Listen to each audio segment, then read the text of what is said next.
This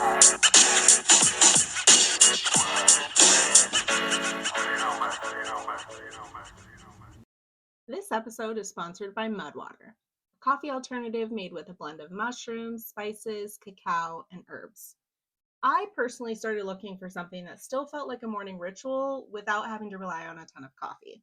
And then I found Mudwater, and honestly, I love it. I love how it fits into my routine. The taste is delicious. It's warm, earthy, slightly spicy, and it just feels cozy. Mudwater is made with functional ingredients like lion's mane and reishi, plus cacao and masala chai spices. And it's designed to actually support focus and your daily rhythm while helping you cut back on caffeine. And bonus for you, my listeners get 20% off their first order when you go to mudwater.com. That's mudwtr.com/why not. So if you're curious about switching up your morning drink or you're just looking for a new coffee alternative, check it out using my link in the show notes. So give Mudwater a try, because why not? For over 2,000 years, people have hunted for one vanished civilization, and every generation swears that they're the one that finally cracked it. And depending on who you ask, that city is currently in Greece, Spain, the Bahamas, the Sahara Desert, the middle of the Atlantic Ocean, and Antarctica, all at the same time. And not just any city, a hyper-advanced ancient civilization with an incredibly sophisticated infrastructure, canals, massive stone temples, power systems, indoor plumbing, possible computers, and crystal energy sources, which, according to the story, was wiped off the map in a single day. One day. No survivors, no ruins that anyone can agree on, and no records except one ancient account and 2,400 years of people absolutely refusing to let it go. Because every few years, someone pops up with a sonar scan or a satellite image or a blurry rectangle on Google Earth, or even a documentary narrator whispering, what if everything we know is wrong? And suddenly we're back. Underwater pyramids, stone roads at the bottom of the sea, perfect grids that can't be natural, ice age supercontinents, psychics claiming Atlantean refugees spread across the globe, crystal-powered machines, and my personal favorite, scientists don't want you to know. Listen, if Atlantis really existed the way people said it did, then either A, humanity somehow forgot an entire technological golden age, or B, we have dramatically underestimated ancient gossip. So today we're not doing a philosophy class. We're doing locations. We're doing underwater ruins, toilets, ancient computers, psychics. We're doing Antarctica briefly, and then later in its own episode, because that deserves an entire bottle of wine. Because somehow this one lost city has turned into the most adaptable conspiracy in human history. All right, let's talk Atlantis. Welcome back to Why Not Talk About It, the podcast where we unpack the world's most chaotic stories, mysteries, cults, conspiracies, crimes, and cultural moments, one glass at a time. I'm Ashley, and today we're diving into the legend, the obsession, and the never-ending search for Atlantis. Now, very quick setup so we're all on the same page before things go fully off the rails. Atlantis is the name given to a supposedly ancient, advanced civilization that was said to exist thousands of years ago and then catastrophically sank into the ocean in a single night of disasters. The original description comes from the ancient writing, and ever since, people have been trying to reverse engineer it like it's a crime scene. So where was it? What tech did they have? Did they really build massive canals and perfect cities? What was the layout of the city? Did they have plumbing? Did they have machines? Did they leave ruins underwater? Or is this the greatest story humanity ever collectively just refused to stop remixing? Because here's the thing, this is not a history lecture. We're not camping out in ancient philosophy for like 40 minutes. We're chasing the theories, the locations, the ruins people swear prove everything, the technology claims that make scientists just sigh, and the modern internet obsession that keeps resurrecting Atlantis every time someone finds a rectangle in the ocean. So grab a drink, get comfortable, and let's start with the most basic and somehow still completely unsolved question. Where do people even think Atlantis was? All right, so before we get into toilets, crystals, and underwater pyramids, we have to start with the most basic problem in the Atlantis saga. Nobody can agree where it was. Not vaguely, not regionally, not even hemisphere wise. People are confidently placing Atlantis in completely different parts of the world, sometimes separated by entire oceans and ice sheets and deserts. And everyone thinks that their version is the obvious one, right? Which is always my favorite genre of theory.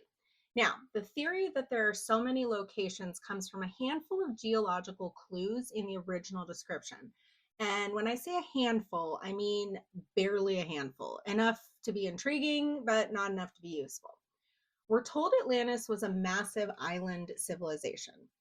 It supposedly sat, quote, beyond the Pillars of Hercules, which is an ancient phrase that most historians refer to the Strait of Gibraltar, basically the gateway between the Mediterranean Sea and the Atlantic Ocean.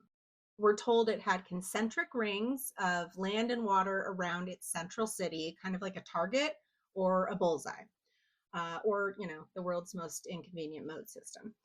And we're told it was powerful enough to dominate huge regions before everything went completely sideways very, very quickly.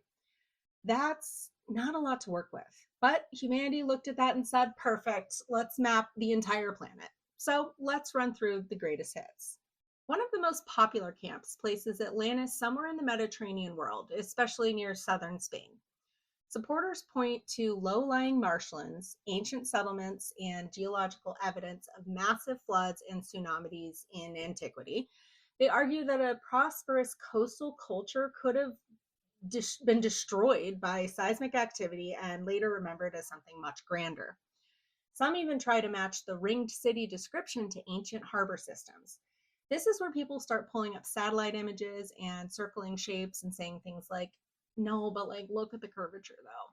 Which, listen, I respect the enthusiasm. I really do. Makes great content. But archaeologists tend to respond with a polite version of, yeah, that's interesting, but that's not how proof works, right? So then we jump across the ocean to the Atlantic, to the Bahamas and the Caribbean. This is where people talk about underwater stone formations that look eerily road-like, rectangular, and in the right lighting, suspiciously engineered. Supporters argue that these are the remnants of a sunken ice age civilization swallowed when sea levels rose thousands of years ago. Critics say natural limestone fractures exist, which is always the villain in these stories, and geology ruins everything. But this location became one of the most famous Atlantis candidates because it's shallow enough to dive, photograph, and turn into a very dramatic television. All right, so next up we have Antarctica. Yes, Antarctica, because, obviously. This theory usually hinges on the idea that Antarctica used to be ice-free. Imagine that, right? That it once sat in a different position on Earth's crust and that an advanced civilization thrived there before everything froze over.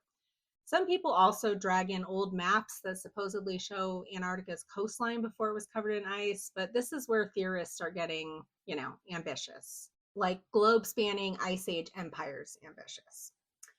So then there's the Sahara theory, the Sahara Desert, which says, what if Atlantis wasn't underwater now, but used to be coastal back when North Africa was greener, wetter, and filled with lakes and rivers thousands of years ago?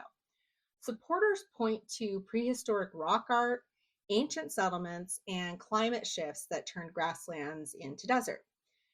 The idea is that a once thriving culture could have collapsed and migrated, leaving only faint traces behind. This version is less crystal power plant and more, environmental catastrophe and lost memory, which honestly feels more grounded already. Now, some people imagine an entire lost continent that sank beneath the waves, maybe along the mid-Atlantic ridge, swallowed by tectonic chaos. Classic Atlantic placement, right? Straight up in the middle of the Atlantic Ocean. This is the version that feels the most cinematic and also tracks the hardest with the name Atlantis. It's also the one that geologists side-eye the hardest because continents don't usually just drop into the sea like a dramatic trap door or something. Plates move, they grind, uplift, they split, but what they don't do is completely vanish overnight. Unfortunately, tectonic reality is less exciting than a cataclysm montage. So, how do all of these wildly different locations survive as theories? Well, easily, because the original description is broad enough that you can stretch it. Quote, beyond the pillars becomes flexible. Quote, island becomes debatable. And, quote, ringed canals become whatever circular shape you found on Google Earth. Everyone emphasizes the clues that support their favorite map and quietly just ignores the ones that don't. Pretty much whatever's convenient for them at that time. And it's not even malicious most of the time. It's human. We love patterns, we love mystery, we especially love being the person who figured something out that everyone else missed, right? And Atlantis is the perfect playground for that impulse because as of right now, there is no universally accepted site. No smoking gun ruins, no inscription that says, welcome to Atlantis, please enjoy the canals, which is deeply disappointing. All right, so now that we've established that literally nobody can even agree on what continent Atlantis was on, let's talk about the part that makes people sit up straight. The part where, someone goes, okay, but no, we actually found something. Because scattered around the world's coastlines and continental shelves are underwater stone formations that look like, structured, straight, geometric. And humans do not emotionally handle geometry very well in nature, right? It's too suspicious. Show us a right angle and we immediately assume an architect was involved. So over the decades, divers, researchers, treasure hunters, and documentary crews have pointed to submerged features that resemble roads, walls, platforms, pyramids, and city blocks. And if you're already emotionally invested in Atlantis, those are not rocks, those are ruins, right? I think we can all understand that. Now let's talk quickly about stone roads and submerged shapes. A lot of these claims center around shallow areas where sea levels were lower during the last ice age. Back then, huge stretches of what is now ocean floor were actually dry land. Coastlines extended farther out, and people absolutely lived along them. So when divers stumble across stone features underwater, the logic goes, what if this used to be a coastal city and then the sea swallowed it? Which honestly isn't crazy in principle. We have found submerged prehistoric sites, fishing camps, tool making areas, ancient shorelines. That part is solid science. Where things get spicy is when the structure starts being described as perfect grids, paved highways, massive platforms, symmetrical walls, and pyramid-shaped silhouettes. Because now we're inching towards cinematic Atlantis, not just some random drowned village. All right, now let's talk geologists, the party crashers of every lost city documentary. A lot of the formations that get hyped turn out to be natural rock features. Limestone that fractures into rectangular blocks, volcanic columns that form hexagonal shapes, sediment layers that break in eerily straight lines. Nature surprisingly loves geometry. There's also a psychological thing happening called pareidolia. It's basically our brain's tendency to see patterns and intention where none exist. So think like seeing faces in clouds, animals in rock walls. We all know we've seen Jesus in some toast, and ancient temples and sonar scans. Same impulse.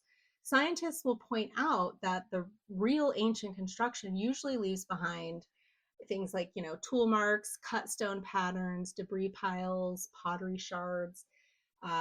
Inscriptions, stuff like that. Not just one, suspiciously rectangular slab just chilling by itself on the seafloor. That's not what we're doing here, right?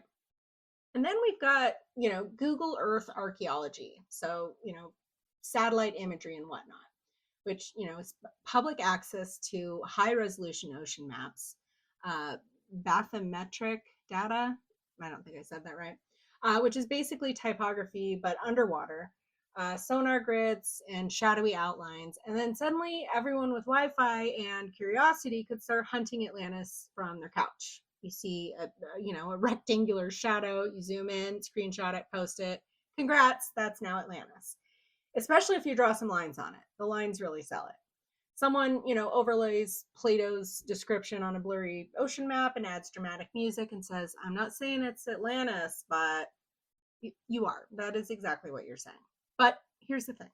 Atlantis content is perfect for the internet. It's ancient, mysterious, it involves the ocean, threatens to rewrite history, and it positions the viewer as part of a select group who knows what, they don't want you to know. It's algorithm catnip, let's be honest. A geologist calmly explaining sediment deposition is not going to go viral. A shaky screenshot labeled Atlantis found absolutely is. So the same few underwater formations get recycled over and over and over again. Different narrator, different CGI reconstruction, different ominous soundtrack, same rocks. Every generation just gets a higher resolution version. So why does this keep working on us? Why do we keep falling for it? I think it works because humans are visual and we trust our eyes. If something looks engineered, we want it to be engineered, right? We also love the idea that history has a plot twist, that there's a hidden chapter nobody told us about, that it makes us feel clever and special and, chosen by the algorithm. And Atlantis is perfect for that fantasy because it's old enough to feel unreachable and vague enough to absorb literally any new blurry shape someone finds underwater. And this is where things start escalating, because once people accept that maybe there are ruins, the next step becomes, okay, if they built all of that, what kind of technology did they actually have? All right, so now that we've looked at the underwater rocks that no one can agree on, let's talk about the technology. Because for a lot of believers, Atlantis wasn't just advanced for its time, it was like too advanced. Like, how did Bronze Age humans supposedly have this kind of advanced, or ancient aliens advanced? And depending on which version you read, Atlantis allegedly had complex plumbing systems, flushing toilets and sewage networks, running hot and cold water, massive harbors engineered with hydraulic precision, power generating facilities, crystal-based energy sources, machines, aircraft, advanced metallurgy, which is basically just extracting metals and refining them to create alloys, and in some versions, devices that function suspiciously like computers. Yes, computers in 10,000 BCE. I think everyone deserves a wine break after that one. So let's start with the plumbing, because this one actually sneaks up on people. In a lot of Atlantis-heavy documentaries and books, you'll hear claims that the Atlanteans had indoor plumbing and sanitation systems that rivaled or even surpassed some later ancient civilizations, like that came after them. So we're talking piped water, drainage canals or channels, whatever, waste removal systems, entire city layouts designed around hydraulic engineering. And this idea usually gets paired with something like, what if ancient humans, they weren't primitive at all? Now, pause, because here's where things get interesting. We do know that ancient civilizations later in history built extremely impressive plumbing. We've got the Minoans, they had advanced drainage systems. The Romans, obviously, were like water management freaks. And even Indus Valley cities had toilets connected to covered sewers. Human beings are actually incredible at solving practical problems when they settle down and build cities. Water management is one of the first things people, end up figuring out. So when Atlantis fans say, they had toilets, that part alone is not inherently insane. What is doing a lot of work is the implied timeline. Most Atlantis narratives push this tech way, way earlier into like a prehistoric era where archaeology so far just doesn't show cities operating at that scale yet. And that's where scientists start, clearing their throats a little bit. Now, we crank the dial because plumbing is one thing, but power grids, energy plants, and crystal generators are entirely another. In more speculative versions of the story, Atlantis wasn't just channeling water, it was channeling energy. So that's electrical systems, geothermal generators, vibrational power stations, and crystal reactors. Some descriptions talk about a central energy source, often like a glowing crystal, that powered the city, healed people, stabilized weather, or allowed ancient machines to function, which is a lot. Okay. These ideas don't come from ancient archaeological finds. They mostly come from later interpretations, spiritual writings, and like 19th and 20th century reimaginings of Atlantis that later, future concepts onto an ancient myth. You can almost track the era. Once electricity becomes part of modern life, suddenly Atlantis has electricity. Once computers show up, Atlantis apparently had computers. Once we start talking about energy grids, Atlantis gets a planetary power network. It's extremely like, we retrofitted the past with our coolest present day inventions, but it is still fun to think about, and it could be true. We really don't know. Now, the computer thing. No one is claiming Atlanteans were like typing and sending emails. Let's all relax. What people usually mean when they say ancient computer is things like mechanical devices that modeled the heavens, complex gear systems, calculating machines, star tracking mechanisms, and knowledge storage systems that could predict eclipses or planetary motion. There are real ancient devices that did things like that. We know humans built sophisticated astronomical instruments long before modern science. So Atlantis theorists take that idea and say, what if there were even earlier machines? What if an advanced civilization figured this out thousands of years before literally everyone else? What if those devices were lost in the catastrophe? It is a seductive argument. I'll give them that. Because if you assume a whole civilization vanished suddenly, you can also assume its tools vanished with it. No evidence, that just means the ocean got it. Very convenient. All right, so now let's talk about the megaliths, the stone cutting, and the question we all have, which is how are they even able to do that? This is also where people loop Atlantis into other, ancient engineering mysteries. The perfectly cut stones, massive blocks moved without modern cranes, precision joints, megalithic architecture. You'll hear the same refrain over and over. How could ancient people possibly have done this? And archaeologists are always standing in the background like, we actually know several ways. Some of those ways are ramps, levers, labor forces, copper tools, stone hammers, time, so much time. Ancient builders were patient in a way that modern project managers physically just cannot comprehend, right? But Atlantis narratives often frame known ancient achievements as evidence of a forgotten super civilization, as if humans only become clever when we invent electricity, which is honestly insulting to our ancestors. They were extremely smart. They just didn't have Wi-Fi. Or did they? Food for thought. But where does the evidence actually stop? And this is the line we keep running into in this episode. There is no physical archaeological evidence of, prehistoric electrical grids, ancient turbines, crystal reactors. It just sounds like something out of, a Marvel movie. Computing machines from 10,000 plus years ago, and industrial scale cities wiped clean without a trace. None. No cables, no generator parts, no industrial debris layers, no manufacturing waste, and no mines feeding a massive tech economy. Those things leave fingerprints, the big ones. Even when civilizations collapse, they leave behind trash. And you would think that Atlantis, as a technological powerhouse, would have left behind an unholy amount of trash. And we haven't found it, or at least not yet. So, why does this hyper-tech Atlantis narrative refuse to die? Why is this version of Atlantis so popular? Because it hits several human buttons. It lets us believe civilization is cyclical. We're not as special as we think. Someone figured out everything before us. Knowledge gets lost, elites suppress discoveries, and history is incomplete. It's humbling and thrilling all at the same time.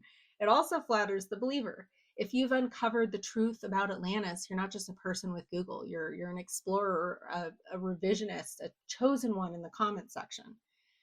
And this is where the story starts getting big, because once Atlantis isn't just a city, once it has toilets, computers, power grids, and machines, it stops being a local disaster story and becomes a lost global civilization. And that's when the stakes explode, because now you're not looking for a harbor, you're looking for the birthplace of modern technology, which raises the obvious question. If that world really existed, how did everything disappear in one day with no clear trail, no global archaeological footprint, no gradual diffusion of technology? Which brings us right back to the grounded theories of, floods, earthquakes, volcanoes, sea level rise, whatever. Stories that grow in the retelling. So, all right, let's take a breath, because next we're pulling this back toward physics and geology and disasters that actually happen. Let's talk about the ice age flooding and it was real, just not like that crowd, right? So let's get started. So after hearing about crystal reactors and ancient computers, there's a whole camp of researchers who gently slide in like, okay, let's slow down. Just let's all slow down for a minute. Because instead of imagining a globe spanning super civilization with flying machines, some people think Atlantis might be based on something much more familiar. A real place, a prosperous coastal society, and a catastrophic natural disaster that hit so hard it felt apocalyptic to the people who lived through it. Not aliens, not superpower grids, just Earth doing what Earth does when it decides to just ruin your fucking day. One of the biggest background players in Atlantis series is the end of the last ice age. Roughly 12,000 years ago, glaciers melted, oceans rose, and coastlines across the world shifted dramatically. In some places, the sea moved inland by miles. Entire low-lying regions just completely vanished underwater. If you were living in a coastal settlement and watched the shoreline creep closer over generations, that alone could turn into legend. And then you add storms, earthquake, and flooding on top of that. Now you've got drama with a mythic afterlife. Archaeologists actually expect to find human ancient activity underwater along former coastlines, and in a few places they have. They'll find small settlements, fishing camps, stone tools, stuff like that. Nothing empire sized, of course, but proof that humans were absolutely hugging shorelines, long before the sea reclaimed them and before beachfront property skyrocketed. So that part, totally real. Now, let's talk about the disaster everyone perks up for: volcanoes. And if you've ever listened to our, The World is Trying to Kill Us episode, you'll know super volcanoes are my personal biggest fear. Because if you are looking for something that can flatten cities, trigger earthquakes, generate tsunamis, black out the sky, and permanently reshape islands, yeah, that's your guy. A massive eruption can collapse land into the sea, create gigantic calderas, send ash clouds across continents, generate tsunamis, wreck ports and fleets, poison farmland, and force survivors to flee, obviously.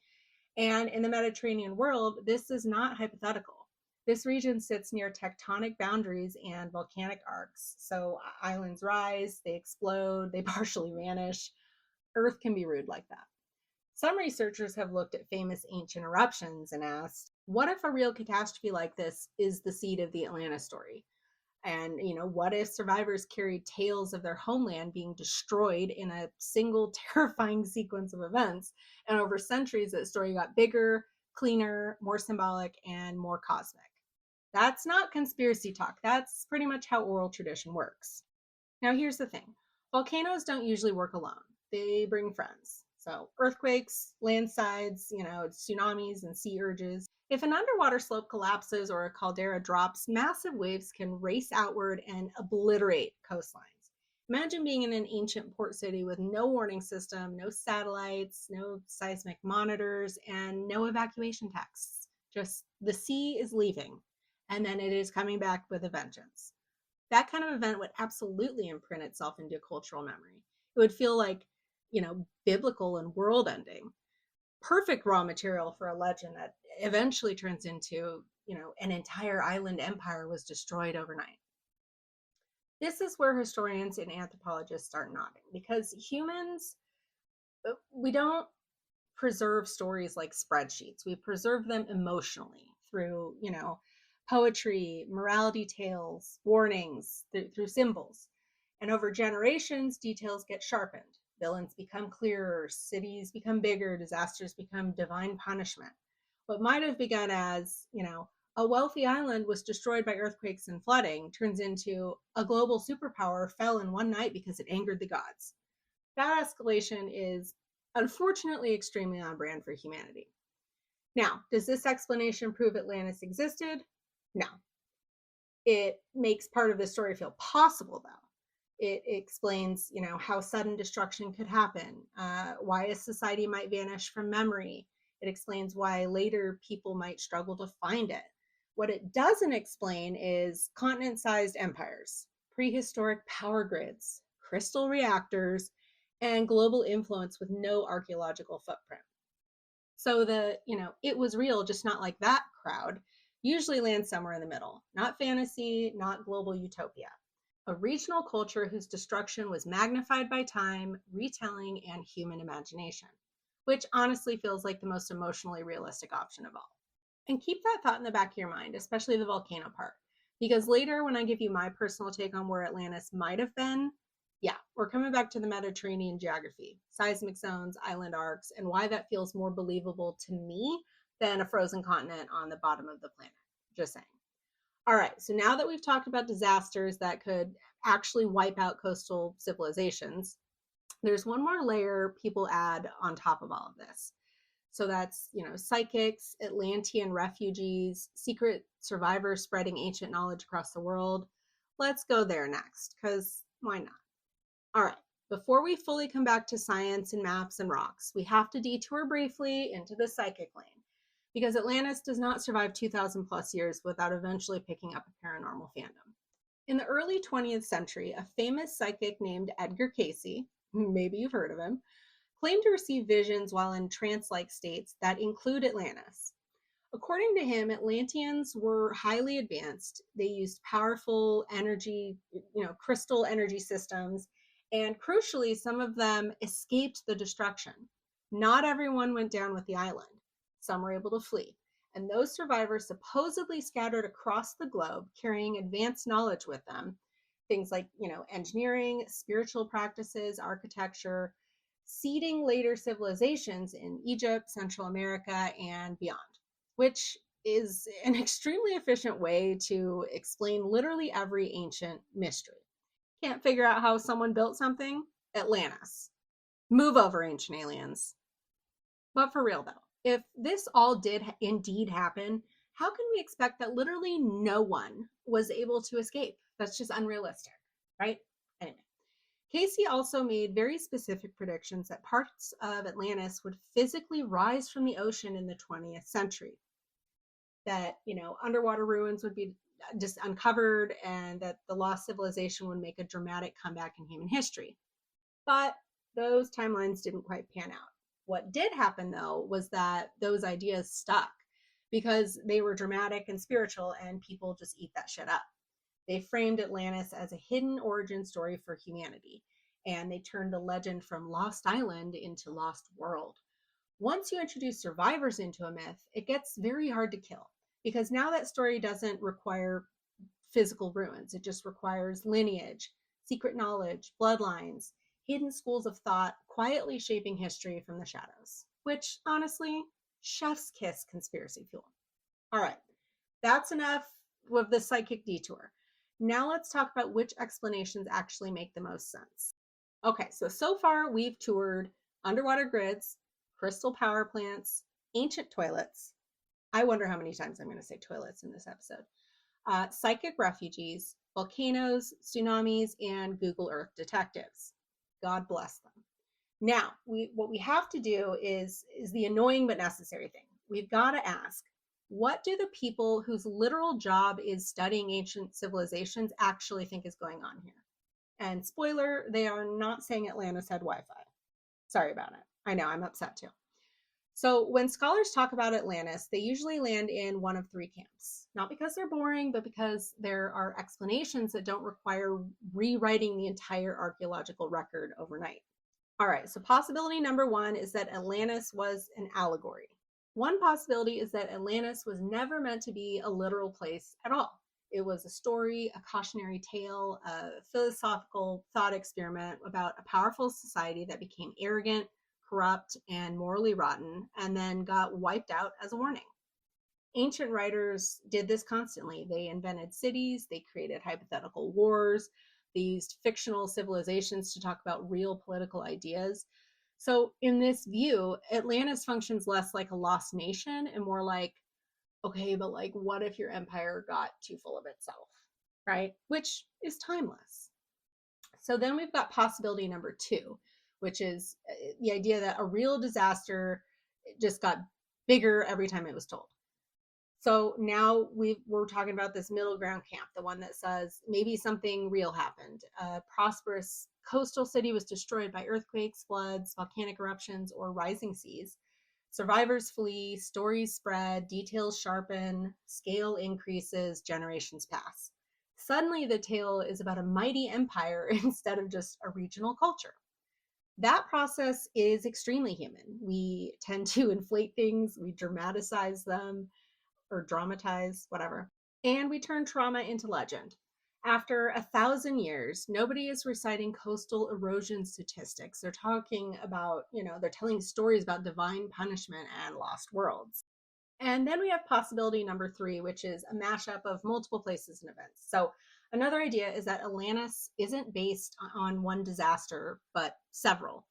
So different floods, different islands, different collapses, different ports destroyed by earthquakes, all folded into one neat dramatic narrative. Kind of like how multiple historical figures sometimes get merged into one legendary hero over time, except instead of a hero, it's a drowned island superpower.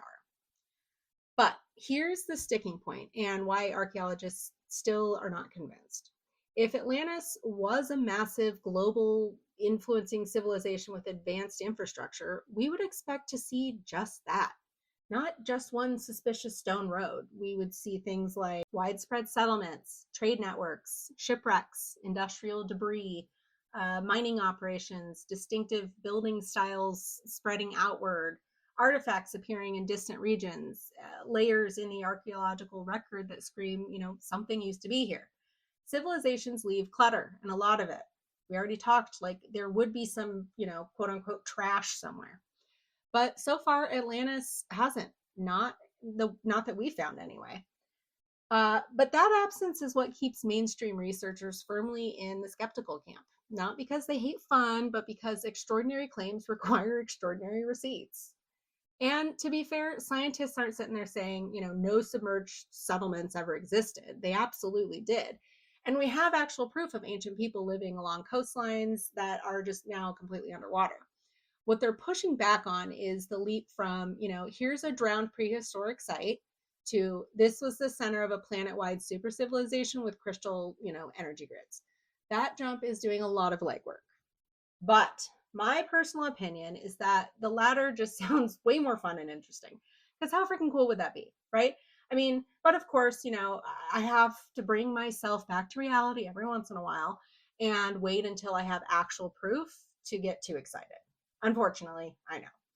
So this is why Atlantis refuses to die. It sits in this delicious in-between state. It's not proven, not fully impossible, anchored to a single ancient story, surrounded by disasters that very well could happen. And it's fueled by blurry shapes, speculation, and the fact that most of Earth's oceans are still very, very unexplored. I mean, it's straight up crack for mystery lovers. It really is. And for people who prefer footnotes, it's incredibly frustrating. It really is. All right. We've toured the evidence and the theories, and we've talked about disasters and why archaeologists are still unconvinced, which means it's finally time for me to tell you what I think, where I'd put Atlantis, why Antarctica makes my eyes twitch, and why Mediterranean geography keeps pulling me back in. So let's get into my personal take. All right, so after swimming through sonar scans, psychic refugees, crystal power plants, and a truly heroic number of underwater rectangles, here is where I land. Do I want Atlantis to be real? Obviously. Give me a lost civilization, give me dramatic destruction, give me a sunken city with canals and temples and some dusty control room we accidentally uncover with a robot submarine. I would watch that live stream for like 8 hours straight. But if we're talking about what actually makes sense to me, I'm gonna come out right out and say it. Atlantis was not in Antarctica. I'm sorry. I can't. You're telling me an ancient Greek philosopher is actually describing a frozen supercontinent at the bottom of the planet to an audience in the Mediterranean? Like, Yeah, anyway, past Libya and Asia Minor, just keep going south, you'll hit an ice sheet. Please be serious. If this story was circulating in the Greek world, written for Greek readers, using Greek geographic reference points, to me, anyway, it just makes way more sense that whatever inspired it was somewhere in or near their known world. The Eastern Mediterranean, the Aegean, nearby islands, coastal trade hubs, places people actually sailed, places people actually lost, right? This is where my brain keeps going, especially once you add in the volcano angle. This region is tectonically spicy, let's just say that. Earthquakes are common, islands have exploded before, ports have been completely wrecked by tsunamis. I mean, if a wealthy maritime culture got absolutely obliterated in a chain reaction of quakes, eruptions, and waves, yeah, that would stick in cultural memory. It would get retold and become legendary. And listen, I know some people love the idea of globe spanning ice age empires with lost power grids and flight technology. So do I. That's why we're here. But if I must be realistic, it was probably a real place that had a real devastating disaster. And it was a classic game of telephone where, where the story gets changed and becomes more dramatic or just completely different over time. Also, let's be honest, humans have always been incredible engineers. You don't need crystals to build impressive harbors. You don't need secret generators to carve stone. Our ancestors were out here doing wild things with ropes, levers, math, and a lot of patience. I mean, I love me some ancient aliens, but let's give ourselves some more credit, shall we? So, if Atlantis was inspired by something, I think it was probably impressive for its time, not secretly running a prehistoric Silicon Valley. And listen, this does not mean I'm anti-fun. And it certainly doesn't mean I don't want us to, find a lost city under the sea tomorrow. Y'all know I love a good conspiracy. I'm just saying my money is on somewhere in Greece, somewhere seismic, volcanic, somewhere ancient, sailors actually traveled. And most importantly, somewhere Plato would actually have been. I mean, are we forgetting that this entire story / possible historical account was written by Plato? Antarctica, please.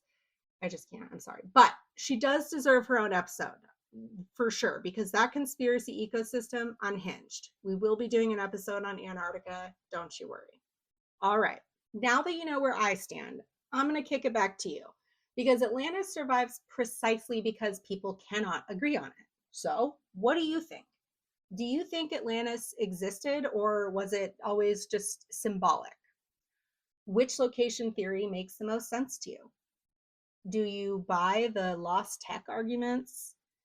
Could an ancient civilization really, truly, absolutely vanish without a trace?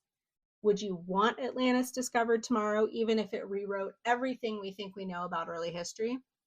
And my favorite question, do you think Atlantis has already been found, but because we don't want the mystery to die, we just won't accept it? Atlantis is one of those stories that refuses to die because it lives in the perfect sweet spot. Ancient enough that we can't easily check the receipts, mysterious enough that even blurry sonar scans feel promising, catastrophic enough that it scratches our apocalyptic itch, and flexible enough to absorb literally whatever technology we're currently obsessed with. Steam engines, electricity, crystals, satellites, algorithms, whatever. Atlantis just keeps upgrading its aesthetic, or we just keep giving it a glow up. I'm not sure which. Whether it was a real place that met a very real disaster, was a coastal culture that got mythologized beyond recognition, was a mashup of floods and eruptions, or was just one philosopher's extremely effective cautionary tale, it's definitely outlived empires. It's survived centuries of skepticism and has somehow convinced millions of people that the ocean is hiding a perfectly paved boulevard. And if Atlantis is out there, somewhere under the Mediterranean, off the coast of Spain, buried in the sand, frozen under Antarctica's ice sheet, I just hope the ruins include signage, because after 2,000 years of arguing, we deserve a fucking plaque. All right, you guys, that is it for today. Thank you so much for hanging out with me. If you like this episode, make sure you are subscribed, leave a comment, leave a review. Only 5 stars will do. Thank you so much. And send it to your most conspiracy brained friend because they're going to enjoy this. Trust me. Alrighty, everyone. Well, I will see you next week for yet another wild ride. And everybody have a wonderful day. Bye.